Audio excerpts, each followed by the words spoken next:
Muito desse barulho que o mainstream jornalístico faz é para dividir, para causar confusão, mas eu creio que a gente está aprendendo e aos pouquinhos, pelo menos, eu creio que o eleitorado está amadurecendo. O presidente do Supremo Tribunal Federal, ministro Luiz Roberto Barroso, disse hoje que interesses políticos não devem ser motivo para se mexer em instituições que estão funcionando e cumprindo a sua missão.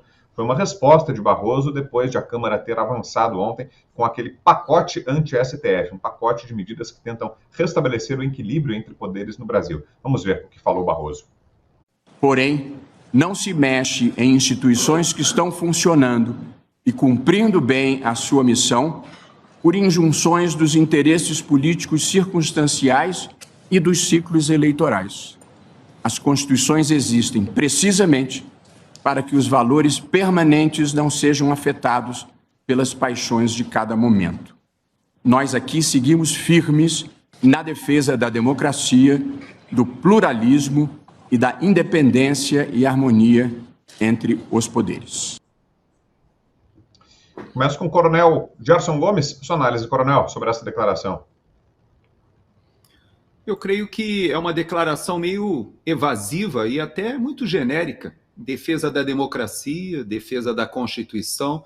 Mas quando nós falamos do processo eleitoral, ao contrário do que você colocou na chamada da matéria, essa eleição em nada deixou o eleitor brasileiro mais confortável com o nosso processo eleitoral. É claro que a gente sabe que uma eventual fraude ou manipulação ou utilização dos artifícios tecnológicos que existem para eventualmente interferir numa eleição, eu já contei aqui para a nossa audiência, fui a Israel, conversei lá em Israel com o próprio integrante que nos levou na Knesset, no parlamento, e perguntei por que é que eles não utilizavam a tecnologia, que Israel está no estado da arte, e ele me disse claramente, exatamente porque nós estamos no estado da arte, da tecnologia da informação, do hacker e da guerra cibernética, a gente sabe que o processo eleitoral, por intermédio de processos eminentemente ou puramente ou exclusivamente eletrônico,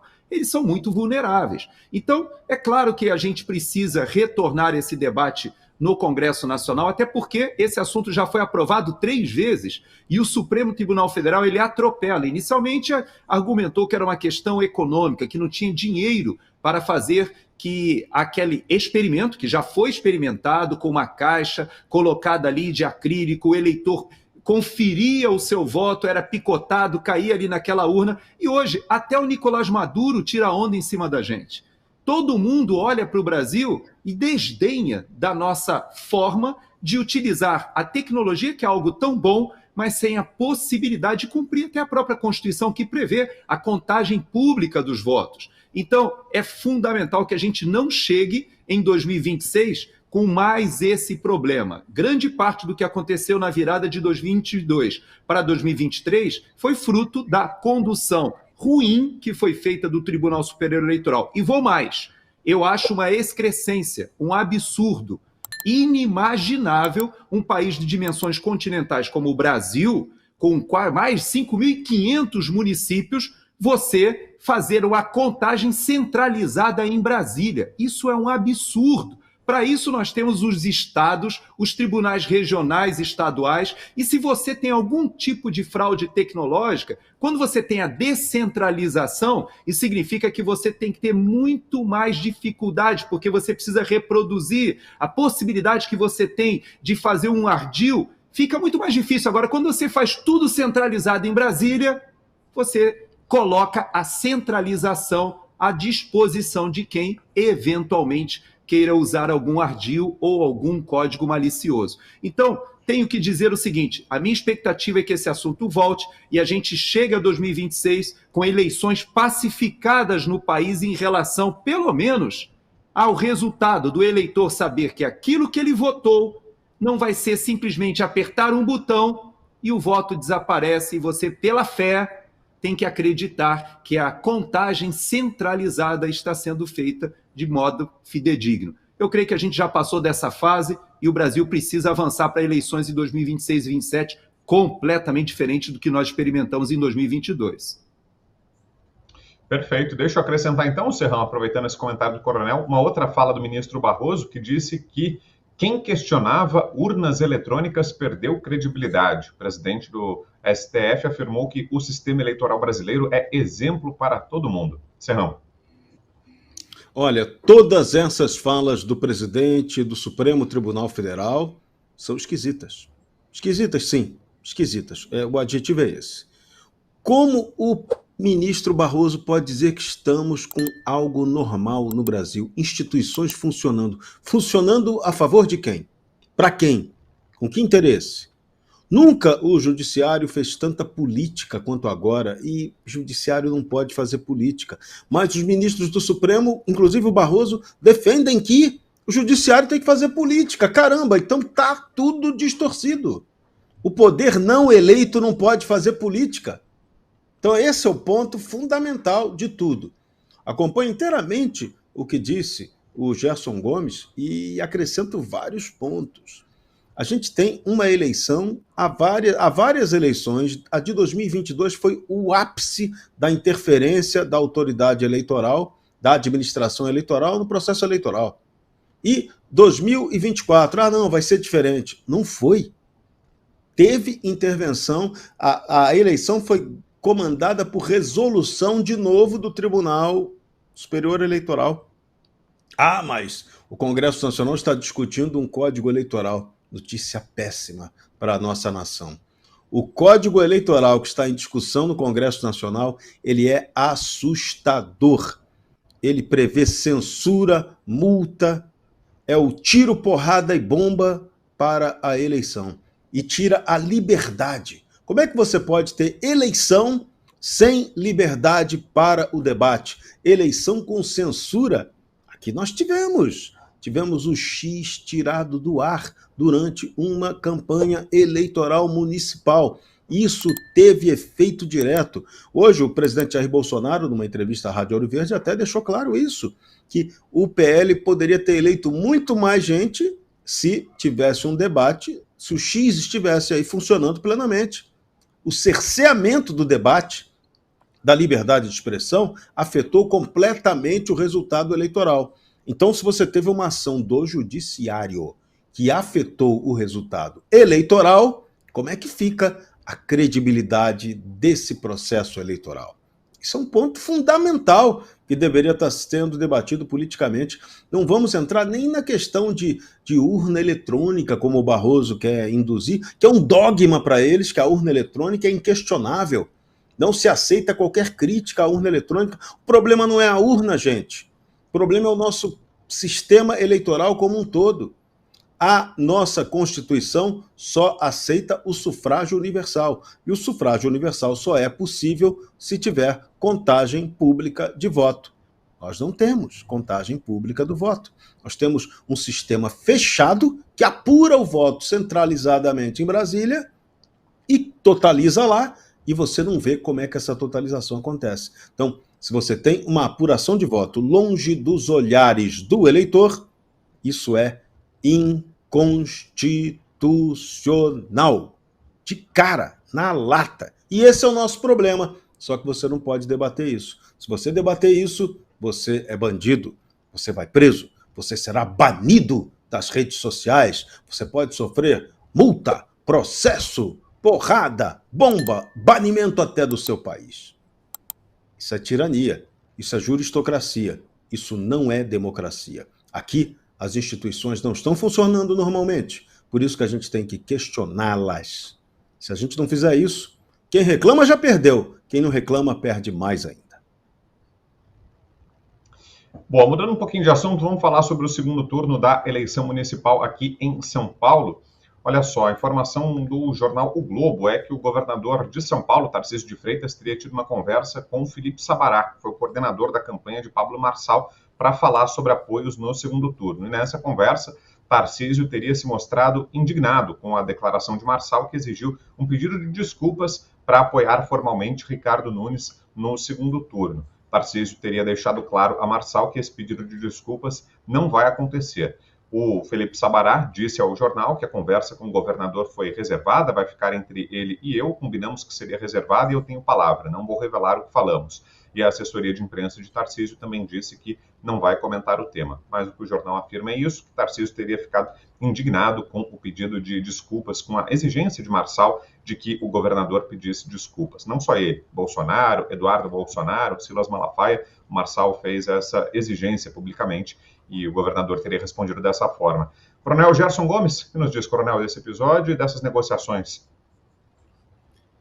Então, São Paulo acaba sendo para a gente um divisor de águas no que diz respeito ao sistema, o chamado sistema no Brasil. Vários dos assuntos que nós discutimos com o Nicolas ainda agora, quando estava no programa, fazem respeito, por exemplo, à questão do ministro Alexandre de Moraes, que por sua vez está conectado ao MDB do próprio Michel Temer, que por sua vez está conectado também ao PSD do Kassab, que integra o governo de São Paulo numa construção que foi feita não pelo Tarcísio, foi feita pelo presidente Bolsonaro quando governava ainda o país, tinha a expectativa da reeleição e fez uma construção com republicanos, PP, etc. Não deu certo inicialmente, mas não podemos discutir que o estado de São Paulo, ele efetivamente é um estado que está experimentando um governo muito eficiente, que levou, inclusive, a marca registrada do governo Bolsonaro para São Paulo. Se nós olharmos a equipe do Tarcísio, e inclusive o Sabará integrava essa equipe, e se nós olharmos para essa equipe, nós vamos ver que muita gente que estava com o Paulo Guedes em Brasília, e eu conheço amigos e várias pessoas que estavam nos ministérios em Brasília, foram para São Paulo.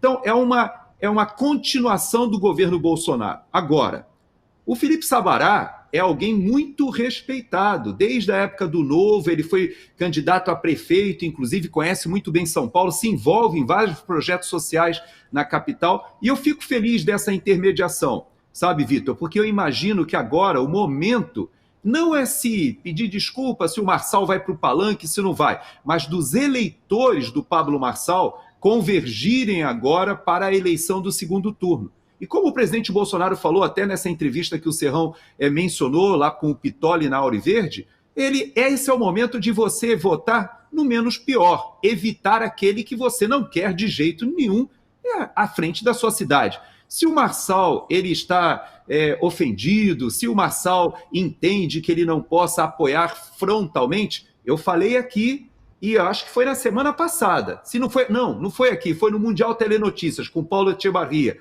Falei para ele o seguinte: eu conheço esse filme lá com o Amoedo. O Amoedo, em 2018, me fez enganar e ludibriei, defraudei um monte de gente, porque eu pedi voto para os deputados estaduais, senadores, governadores do Partido Novo. Chegou no segundo turno, o Amoedo roeu a corda e não apoiou o Bolsonaro em 2018 no segundo turno. E ficou tão nervosinho com o Zema, que fez o Bolso Zema lá em Minas Gerais, que ele nem foi na posse do Zema. E com isso, sumiu o Amoedo. O Amoedo quase destruiu o partido. É a mesma coisa que eu falo para o Pablo Marçal. Se ele tinha alguma aspiração política, cuidado com esse momento de exagero em que você pode talvez esquecer que você se vendeu como alguém anticomunista, antissistema.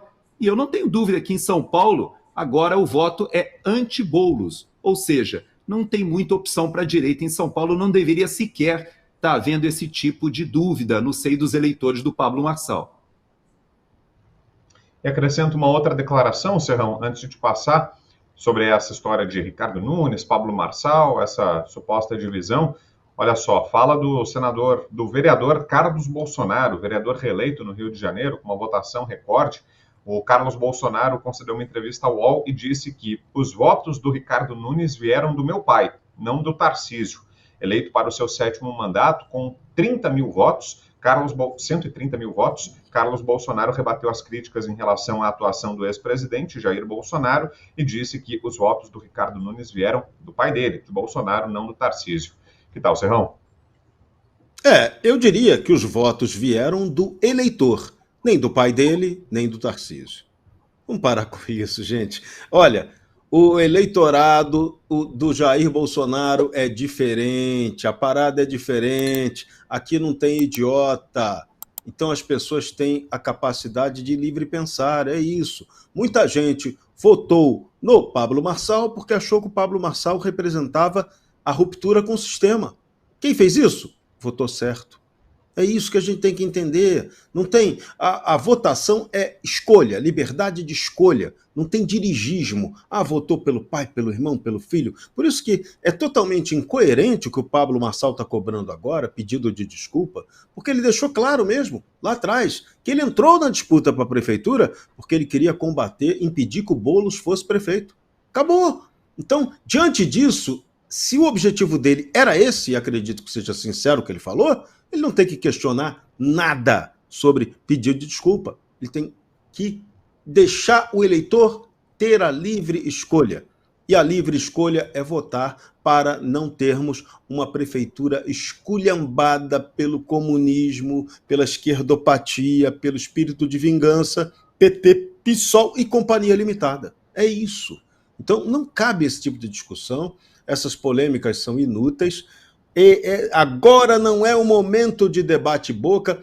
O Pablo Marçal agiu errado, Silas Malafaia agiu errado e já voltou atrás. É hora de recuos estratégicos.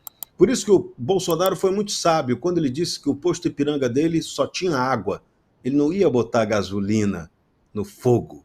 O fogo está pesado. Se você quiser botar mais fogo, complica. E até para apagar o fogo com água, está perigoso. Às vezes você pode jogar água e aumentar a explosão por excesso de oxigenação.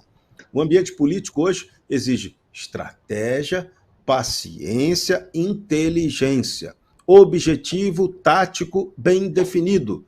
Tem que tirar o Boulos, impedir que ele se eleja. Hoje já teve um erro, hoje teve um debate e ao qual o prefeito Ricardo Nunes não quis comparecer em empresas do Sistema Globo. Rádio CBN, Jornal Valor. É equívoco não comparecer ao debate, deixar o Boulos falar sozinho no debate. Isso é burrice, estupidez. Isso não pode ser feito por quem tem toda a chance de ganhar a eleição à prefeitura. Mas vai dando mole, Boulos cresce. Cuidado.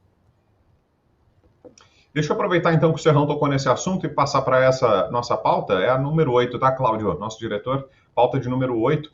O prefeito Ricardo Nunes não compareceu, como falou o Serrão, ao debate que foi promovido hoje por um pool de veículos do Grupo Globo de Comunicação, Rádio CBN, Jornal Pool Globo e Valor Econômico. Ricardo Nunes não compareceu e aí o debate foi transformado em uma entrevista de 1 hora de duração com o Guilherme Boulos. Ele teve direito, inclusive, a fazer perguntas para a cadeira vazia do Ricardo Nunes. O evento foi transformado em uma entrevista e durante essa entrevista o Guilherme Boulos chegou a dizer, por exemplo, sem apresentar provas, que Ricardo Nunes estaria usando caixa 2 na campanha. O que lhe pareceu, coronel, essa estratégia do não comparecimento do Ricardo Nunes ao debate? A campanha dele, aliás, está reclamando que são muitos debates, são muitos veículos, que isso atrapalharia a agenda, que ele está preferindo fazer atos de rua e não exposições midiáticas.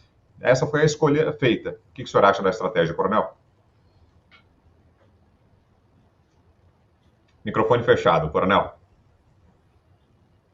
Desculpe, é difícil avaliar se essa estratégia vai ser positiva, efetiva ou não, porque, de fato, o peso desses debates, principalmente na Globo, que o eleitor ele já identifica como muito enviesada, talvez não tenha o impacto. Mas eu sou mais tendente a acreditar que quem pode participar de um debate e esclarecer o eleitor não deve se furtar disso. Eu vou mais ou menos na direção do que o Serrão colocou. Até porque eu vi que alguns dos veículos, e o Globo é um veículo que hoje em dia talvez seja um dos veículos mais propagadores de fake news, apesar disso, eu vi que nesse debate houve a insinuação, por exemplo, do Boulos, que ele aportaria a sua candidatura, o seu programa de governo, algumas ideias do Pablo Marçal. Então você veja que essa utilização dos votos do primeiro turno, eles têm que ser feitos com mais inteligência, uma aproximação com todos aqueles bolsonaristas ou aqueles insatisfeitos com o sistema que devem olhar para a cidade de São Paulo nesse momento e olhar para a proposta do governador Tarcísio, que em última análise o que ele está falando para o eleitor é o seguinte: eu estou afinado com o prefeito em exercício e você, morador de São Paulo, será beneficiado de manter essa estrutura. O Boulos, ele quer justamente colocar uma proposta diferente. E quem vai comprometer ou se comprometer com o eleitor, precisa se expor. Você veja, por exemplo, quando a questão está numa das nossas pautas, não sei se vai dar tempo, mas um pouquinho antes do programa, viu, Vitor? Eu liguei para a Cris Grêmio e perguntei, porque o Globo também diz que a Cris Grêmio contaria com o Marçal, o Pablo Marçal, na sua campanha lá em Curitiba. E ela me respondeu, fake news do Globo. Jamais ela teve essa ideia de chamar o Pablo Marçal para integrar a sua campanha lá em Curitiba. Então você veja que esse tipo de tentativa de dividir a direita, de utilizar esse momento em, como o Serrão falou, o Pablo Marçal está meio ofendidinho ali, com Silas Malafaia, com Tarcísio, com todo mundo. O Boulos quer se aproveitar, o Globo já coloca essa cisalha na direita, tentando levar isso para Curitiba também, para Cris Grêmio. A gente precisa ser um pouquinho mais perspicaz. E eu estou com o Serrão numa coisa. O eleitor da direita, o eleitor de Bolsonaro, o eleitor conservador, já está bem mais amadurecido, já tomou muito na cabeça. Quando o Sérgio Moro saiu do governo, a gente se assustou. Já houve vários outros episódios em que a gente olhava assim e pensava que tinha acabado a tal da fita da reunião ministerial. Aí, quando vem a público, a gente vê que não é nada daquilo. Então, muito desse barulho que o mainstream jornalístico faz é para dividir, para causar confusão, mas eu creio que a gente está aprendendo e aos pouquinhos, pelo menos, eu creio que o eleitorado está amadurecendo. Para a gente fechar, então, Serrão, esse tópico sobre eleições municipais e esse boato ventilado, já desmentido, aliás, de forma muito taxativa pela Cristina Grêmio nessa conversa com o Coronel Gerson, de possível apoio do Pablo Marçal a ela no segundo turno. O que te parece, Serrão? Certíssimo. O que Cristina Grêmio precisa, e talvez, mesmo que ela não tenha, ela tem o apoio do eleitor. Veja, o Bolsonaro deveria apoiar a candidatura da Cristina Grêmio? Deveria e poderia. Só que ele tem um acordo com o outro candidato, que ele tem que cumprir o acordo político. Então, mas fica a pergunta, o eleitorado do Bolsonaro vai deixar de votar no Bolsonaro, vai ficar magoado com o Bolsonaro se ele não der o apoio? Não vai.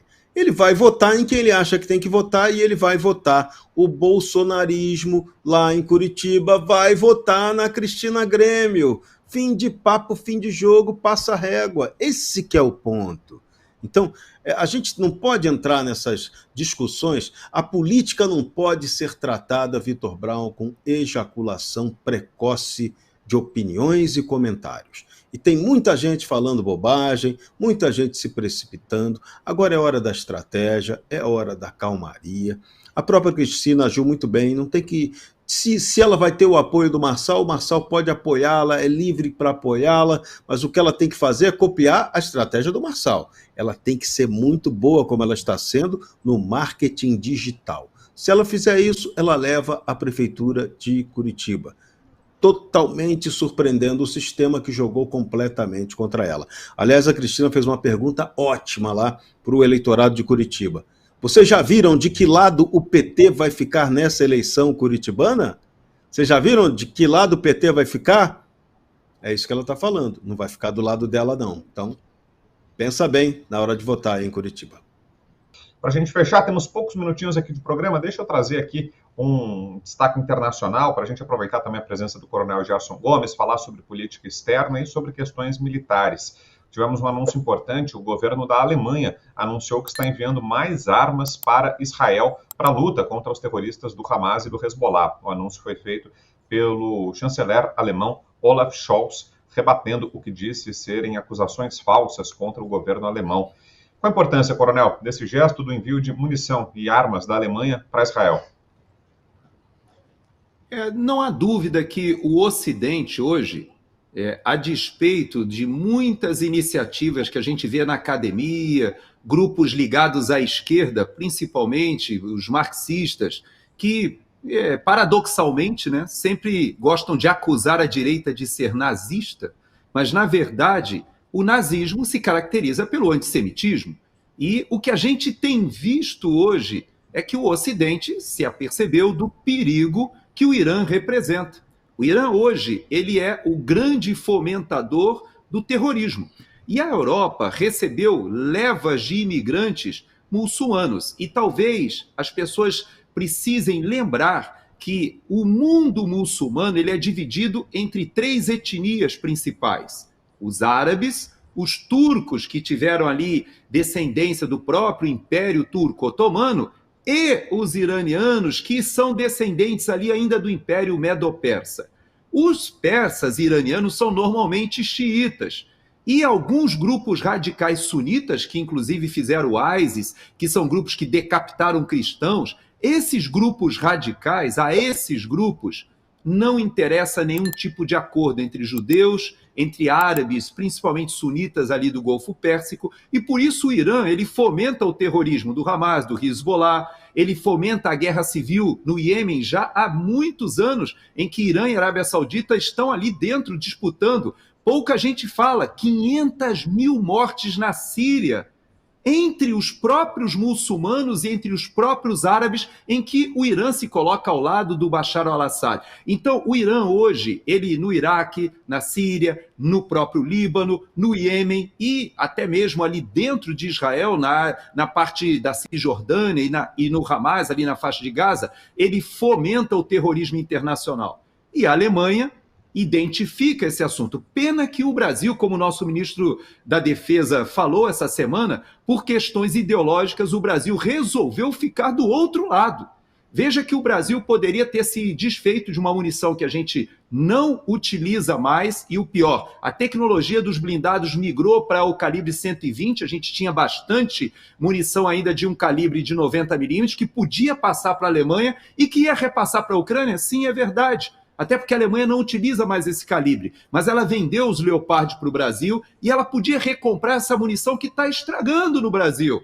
E, no entanto, o governo não permitiu. Pior, nós poderíamos ter exportado os nossos blindados ambulância para a Ucrânia, e não foi permitido. Então, por questões ideológicas, hoje, inclusive a última licitação em que a gente ia comprar os obuseiros de 120 milímetros melhores do mundo de Israel, que ganhou a licitação, e por questão de ideologia, o Brasil resolveu, ou melhor, o governo brasileiro, porque também não é o Irã, é o governo do Irã, o governo dos ayatolás, porque hoje já existe um grande movimento mundial querendo que o Irã volte a ser aquele país que tinha uma relação amistosa com o Ocidente, com Israel e com todos os outros países que tinham relação comercial. Hoje, o Irã vive uma teocracia, uma ditadura dos ayatolás que impõe o terrorismo no mundo. E é por isso que a Alemanha se coloca dessa forma, Vitor. Perfeito. Você, Serrão, para fecharmos. O Irã é um fator de desequilíbrio no mundo que precisa ser contido e revertido, isso está claro. Agora, o Brasil fazer a besteira que fez e o ministro da Defesa, José Múcio Monteiro, falar a besteira que ele falou, ele não disse que o Brasil deixou de comprar arma de Israel, não. Ele usou a expressão antissemita judeu. Não vamos negociar com judeu por uma questão ideológica. Judeu. E essa declaração, ela terá implicações geopolíticas em breve. Podem anotar isso que foi falado.